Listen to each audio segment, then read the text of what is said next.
என்னென்ன பிராண்டட்ல த்ரெட் இருக்கு, என்னென்ன பிராண்ட் நம்ம யூஸ் பண்ணலாம் அப்படின்ற மாதிரி நான் பிகினர்ஸ்க்காக சொல்ல போறேன். இது ஒன்லி ஃபார் பிகினர்ஸ். ஓகேங்களா? இப்போ வந்து நம்ம த்ரெட்ல என்னென்ன டைப் இருக்கு, நம்ம என்னென்ன யூஸ் பண்றோம் அப்படின்றத பார்க்கலாம். சில்க் த்ரெட்ல வந்து நிறைய டைப்ஸ் இருக்கு, நிறைய வெரைட்டிஸ் இருக்கு. நம்ம வந்து இந்த டபுள் பெல் சில்க் த்ரெட் தான் யூஸ் பண்ணுவோம்.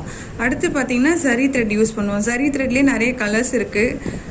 இது வந்து சரி த்ரெட்ல ஸ்மால் சைஸ், மீடியம் சைஸ் இது. அடுத்து வந்து பார்த்தீங்கன்னா பீட்ஸுக்கெலாம் வந்து மேக்ஸிமம் வந்து தங்கூஸ்னு ஒன்று யூஸ் பண்ணுவாங்க. அதுதான் இது பீட்ஸ்க்கு யூஸ் பண்ணுறது. அப்படி இந்த தங்கூஸ் யூஸ் பண்ணலனாலும் நம்ம வந்து இந்த மாதிரி இந்த கோல்டு கலரில் இருக்கும் நார்மல் மிஷின் த்ரெட் இது ஆக்சுவலாக இது வந்து பிராண்டடாக வாங்கி நம்ம வந்து பீட்ஸுக்கெலாம் யூஸ் பண்ணலாம். பீட்ஸ்க்கு வந்து இந்த மாதிரி த்ரெட்டை யூஸ் பண்ணுவாங்க, இந்த மாதிரி தங்கூஸும் யூஸ் பண்ணுவாங்க. இதில் எது பெஸ்ட்டு குவாலிட்டி அப்படின்றத நம்ம பார்ப்போம். இது வந்து சில்க் த்ரெட்டு. சில்க் த்ரெட்டில் வந்து நிறைய வெரைட்டிஸ் இருக்குது. லோக்கல்